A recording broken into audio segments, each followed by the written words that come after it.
Hi everyone, this is me Krishna and welcome back to my YouTube channel. तो आज हम बात करेंगे कि जो करिकुलम मॉडल्स है उसकी बात करेंगे। तो उसमें फर्स्ट हम ट्रेडिशनल जो मॉडल है करिकुलम का उसके बारे में बात करेंगे।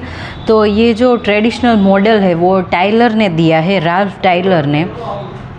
तो 1949 में राल्फ टाइलर ने ये ट्रेडिशनल मॉडल दिया था और उसकी जो बुक है the basic principle of curriculum and instruction, इसमें सारी चीज़ें बताई गई है जो राल्फ टाइलर ने लिखी है। तो बुक का भी नाम याद रखना। In general his method is thought of to be thought of to be the principle of way from concept of curriculum development. Because its wide use in school and throughout the world, many teachers and students find it's a familiar concept.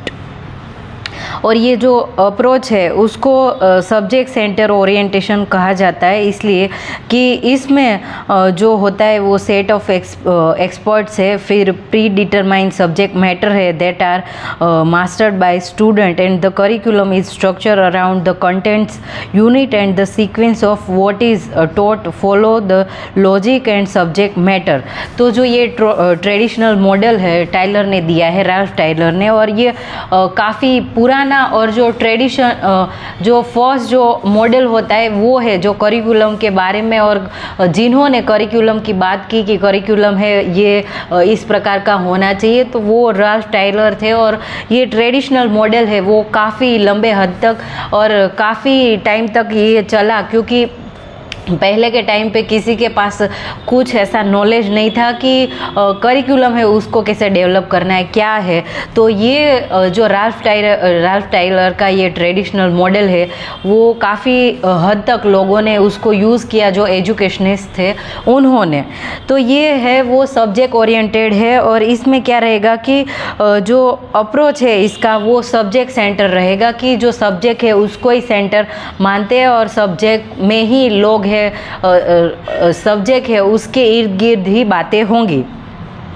फिर they systemise ideology demonstration in the introduction of Tylor's book categorise the school as a controller of power in deciding what is taught, what educational purpose should the student school seeks to attain.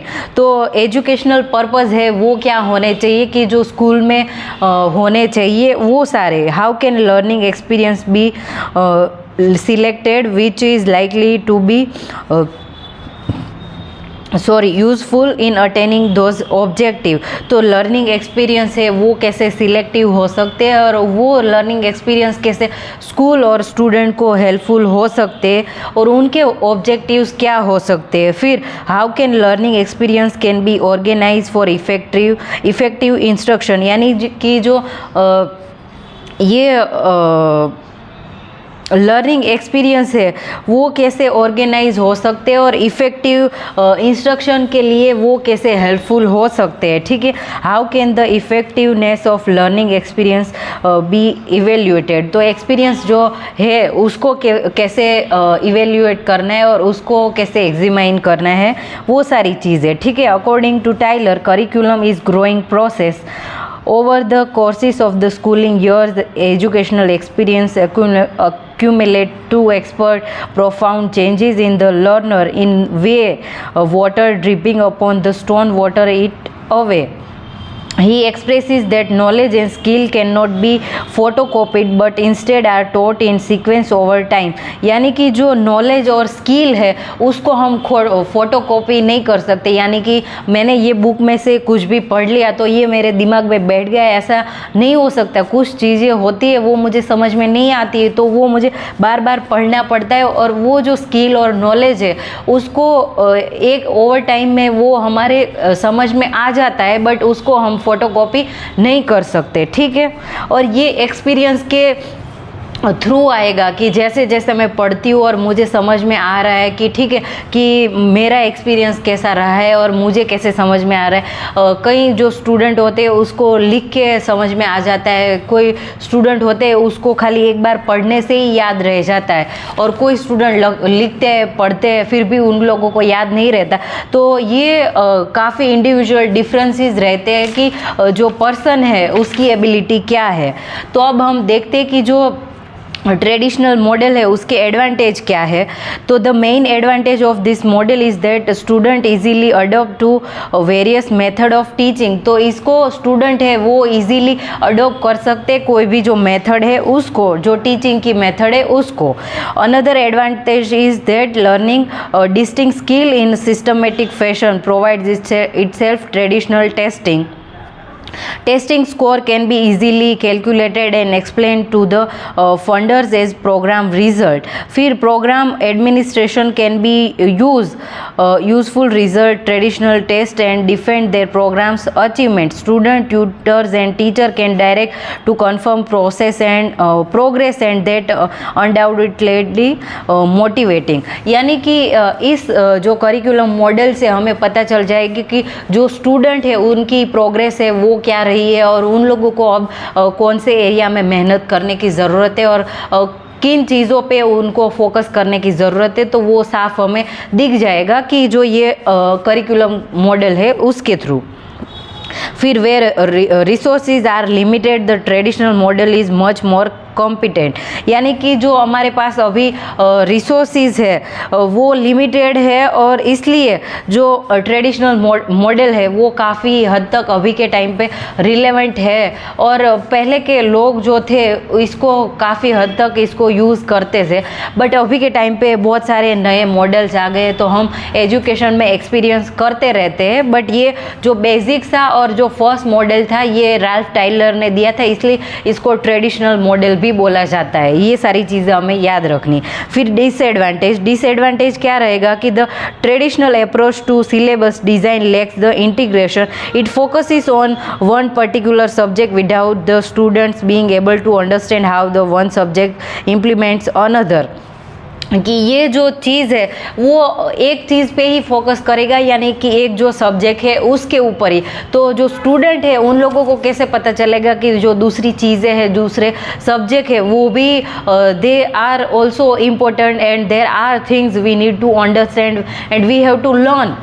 तो ये सारी चीज़ें कैसे आएगी कि हमें दूसरे जो सब्जेक्ट है उनको पढ़ेंगे सीखेंगे तब आएगी। तो ये एक डिसएडवांटेज रहेगा कि खाली ये एक सब्जेक्ट के लिए ही काम कर सकता है। ठीक है, it includes passivity and authority. Student with in traditional and curriculum often becomes passive learners.